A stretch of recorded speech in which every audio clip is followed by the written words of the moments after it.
নমস্কার, আমি শ্রী মিলন অধিকারী। দেখতে থাকুন শ্রী মিলন অধিকারী চমৎকার চমৎকার টোটকা। চ্যানেলটিকে সাবস্ক্রাইব, লাইক এবং শেয়ার। কমেন্ট বক্সে অবশ্যই কমেন্ট করবেন। আপনি প্রচুর প্রচুর দারিদ্রতায় ভোগ করছেন। আপনার কোনো রকম কোনো কিছুতে আপনার এগিয়ে যেতে পারছেন না। মন মানসিকতা একেবারে খারাপ হয়ে পড়ে আছে। কোনো কারুর কথা ভালো লাগছে না। ঘরেতে গেলেই আপনার মেজাজ খিটখিটে হয়ে যাচ্ছে। অর্থাৎ অর্থ যদি পকেটে না থাকে অটোমেটিক মেজাজ খিটখিট হয়। তাই আজকের টোটকাটি করুন। আজকের টোটকাটি কি করবেন?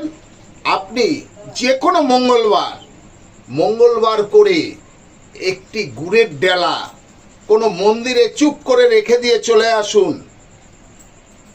তারপরে দেখুন 8টা মঙ্গলবার করুন।